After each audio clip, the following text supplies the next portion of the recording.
आज की जो कहानी है वो उन्नाव जिले की है। उन्नाव जिले में एक तहसील लगता है बीगापुर। बीगापुर की एक घटना है जहां पर एक डीएसपी साहब की ड्यूटी लगी हुई थी।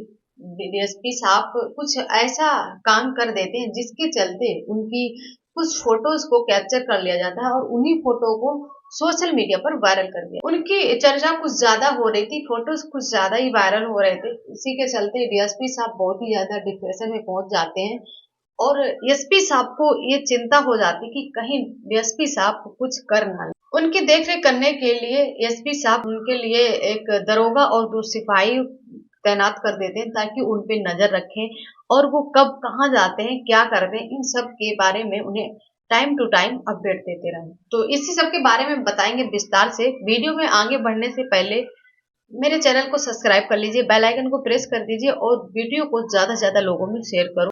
दरअसल जो डीएसपी साहब होते हैं वो एसपी साहब के पास जाते हैं और उनसे कहते हैं कि सर मुझे छुट्टी चाहिए। तो एसपी साहब बोलते हैं कि आपको कितने दिन की छुट्टी चाहिए। तो डीएसपी साहब बोलते हैं कि सर मुझे एक दिन की छुट्टी चाहिए। तो एसपी साहब उनसे और सवाल जवाब करते हैं, कहते हैं आखिर तुम एक दिन की छुट्टी क्यों चाहिए। तो डीएसपी साहब कहते हैं कि सर घर में बेटी की शादी है और मुझे शादी की कुछ तैयारियां करनी है, मुझे कुछ काम है, इसलिए मुझे घर जाना है। तो जो एसपी होते हैं वो कहते हैं कि तुम सिर्फ एक दिन की छुट्टी क्यों ले रहे हो, क्या एक दिन में तुम्हारा काम खत्म हो जाएगा। अगर तुम्हें जाना ही है तो तुम 2-3 दिन की छुट्टी ले लो, आराम से बेटी की शादी करो, बेटी की शादी करने के बाद आराम से आओ, आराम से फिर फुर्सत में आके ड्यूटी करो। जब एसपी साहब ये बोलते हैं तो डीएसपी साहब सीधा मना कर देते हैं, कि कहते हैं कि सर घर पे देख रेख करने के लिए काफी लोग हैं, बस मुझे एक दिन के लिए छुट्टी दे दो ताकि मैं जाके वहां पे देख के और सब कुछ सही ठीक ठाक चल रहा है ये देख के फिर मैं वापस आ जाऊंगा, वापस ड्यूटी करूंगा। एसपी साहब कहते हैं ठीक है तुम्हारी मर्जी है, तुम्हें एक दिन की चाहिए या 4 दिन की, मुझे क्या, मुझे तो छुट्टी देनी है। एसपी साहब उन्हें एक दिन की छुट्टी दे देते हैं। तभी 6 जुलाई 2021 को उन्हें छुट्टी मिलती है और वो घर के लिए निकल पड़ते हैं। कुछ समय के बाद जब उनकी बीवी उन्हें कॉल करती है तो उनका नंबर ऑफ बताता है। तभी जो उन्हें सरकारी नंबर दिया गया था, जब बीवी उस पे कॉल करती तो वो भी नंबर नहीं लग रहा था। इसके बाद जो डीएसपी साहब की बीवी थी वो बहुत ही ज्यादा परेशान हो रही थी। वो ये जानने की कोशिश कर रही है कि आखिर नंबर क्यों नहीं लग रहा है, कहाँ है, और काफी टाइम से उनकी उनसे मुलाकात भी नहीं हुई थी। तभी वो इधर उधर फोन करती है और जो उनके दलीले होते हैं उनके पास भी फोन करती है। तो सिपाही से बात हुई थी, वो बताते हैं कि डीएसपी साहब तो छुट्टी पे गए हुए हैं, घर गए हुए हैं। जब वो ये बात सुनती है तो वो कहती है घर तो अभी नहीं आए हैं, कब निकले हैं। तो उन्हें बताता है कि यहाँ से तो निकल चुके हैं और एक दिन की छुट्टी लेके गए। जब इतना सुनती है बीवी तो बहुत ज्यादा परेशान हो जाती है कि आखिर वहां से अभी निकले हुए उन्हें काफी ज्यादा टाइम हो गया है और अभी भी घर पे नहीं पहुंचे। ऐसा तो नहीं कुछ ऊंच नीच हो गया हो, कुछ गलत हुआ हो उनके साथ। बीवी बहुत ही ज्यादा टेंशन में आ जाती है और वो इधर उधर जितने भी जान पहचान के लोग थे, जितने भी जानकार के थे, सबके पास फोन कर दी। तभी एक रिश्तेदार उनसे बोलता है कि आप एक काम करो, एसपी साहब के पास फोन करो। तभी जो डीएसपी साहब की बीवी थी वो बहुत ज्यादा परेशान हो जाती है। वो सोचती है कि जब तक ये सब पता करेंगे तब तक ऐसा ना हो कहीं कुछ ऊंच नीच हो जाए, कुछ गलत काम हो जाए। एक काम करते पहले उन डीएसपी साहब के पास फोन करते हैं और उनसे पूछते हैं कि आखिर डीएसपी साहब कहाँ रह गए, अभी तक घर पे नहीं पहुंचे। तभी उनकी मैडम डीएसपी साहब के पास फोन करती है और पूछती है कि सर काफी टाइम हो गया है, मेरे पति जो थे वो वहां से छुट्टी पे निकले हुए लेकिन अब तक घर पे नहीं आए।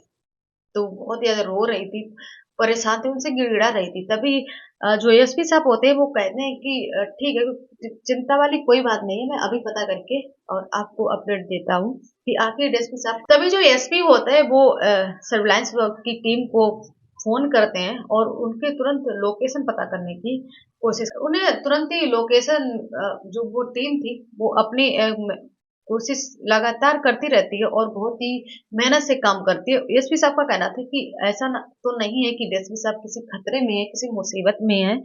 ऐसा ना हो कहीं कुछ ऊंच नीच हो जाए, कुछ गलत काम हो जाए और ये थोड़ी सी लापरवाही के पीछे मैं अपने एक अच्छे अधिकारी को कहीं खो ना दूं। कुछ ही समय में उनकी लोकेशन को पता कर लेते हैं और जब वो अपनी टीम को उस लोकेशन पे भेजते हैं, दरअसल जो लोकेशन निकलती है वो एक होटल की निकलती है। जो लास्ट लोकेशन दिखा रहा था वो एक होटल में दिखा रहा। तभी उनकी टीम रिसेप्शन पे जाती है और पूछती है कि क्या इस नाम से कोई व्यक्ति यहाँ पे है।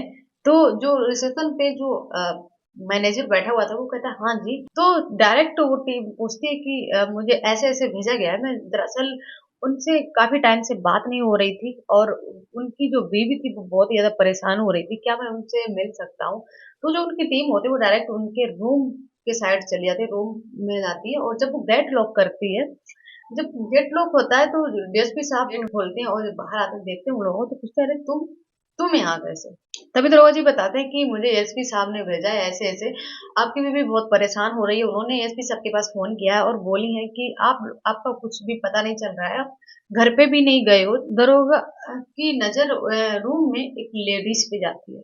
जब वो देखते हैं कि आखिर इनके साथ ये लेडीज महिला कौन है, तो वो वहां से आते हैं, रिसेप्शन पे चेक करते हैं कि आखिर ये महिला कौन है। जब वो पता करते हैं पूरा, उस सीसीटीवी कैमरे में देखा जाता है, उस जब महिला की फोटोज देखते हैं तो सब बहुत ही ज्यादा परेशान हो जाते हैं कि आखिर ये उन्हीं के थाने की महिला कांस्टेबल सिपाही के साथ वो रंगरलियां मना रहे हैं। बीवी घर पे परेशान हो रही है, आखिर वो ये रंगरलियां इस लेडीज कांस्टेबल सिपाही के साथ क्यों? तभी जो दरोगा थे वो सीसीटीवी से जो फोटोज थे वो अपने फोन में लेते हैं, अपडेट करते हैं और वो एसपी साहब के पास भेज देते हैं। जब एसपी उन फोटोज को देखते हैं तो बहुत ही ज्यादा परेशान हो जाते हैं। तो ये वो सोचते हैं कि ये बोल के तो गए थे कि बेटी की शादी है, घर जा रहे हैं, छुट्टी लेके गए थे, आखिर ये होटल में इस सिपाही के साथ जो हमारे ही थाने की है कांस्टेबल सिपाही के साथ आखिर ये रंगरलियां क्यों मना रहे हैं? जब रजिस्टर पर चेक किया गया, सीसीटीवी में देखा गया, तो वो 6 जुलाई 2021 को शाम 3 बजे उन लोगों की एंट्री हुई थी।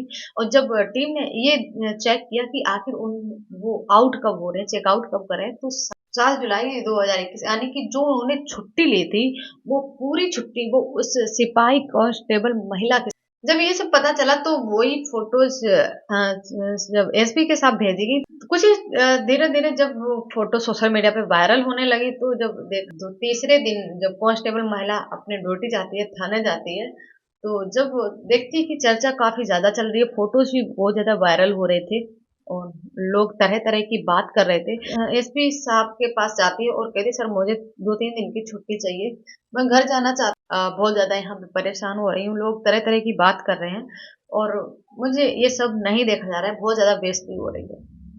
तभी एसपी साहब उस महिला को छुट्टी दे देते हैं। वो भी सोचते हैं कि ठीक है ये घर जाएगी तो थोड़ा बहुत मन हल्का होगा, मन शांत होगा, थोड़ी टेंशन कम होगी। जब वो महिला छुट्टी मिल जाती है, फिर इसके बाद वो अपने घर चली जाती है और काम में लग जाती है। इधर डीएसपी साहब जो थे वो भी बहुत ज्यादा परेशान हो रहे थे, क्योंकि उनकी भी बेइज्जती बहुत ज्यादा हो रही थी और इधर उधर बहुत ही ज्यादा चर्चाएं हो रही थी। इन सब के चलते हुए जब डीएसपी साहब को बेइज्जती महसूस कर रहे थे, तभी एसपी साहब को ऐसा लगा कि ऐसी हरकत ना कर ले, कहीं कुछ कर ना ले।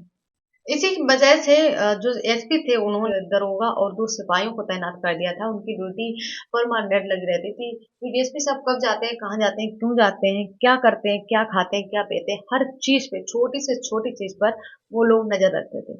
ऐसे ही एक दिन जब सभी लोग बैठे हुए थे, तो जो डीएसपी साहब थे उन्हें टॉयलेट लगी थी, वो अचानक उठते हैं और टॉयलेट की ओर जाते हैं, तभी देखते हैं कि पीछे से एक दरोगा और 2 सिपाही भी चलने लगते हैं। तभी डीएसपी साहब को बहुत ज्यादा गुस्सा आता है और वो कहते हैं कि क्या है ये सब, मुझे टॉयलेट करने की भी परमिशन नहीं है?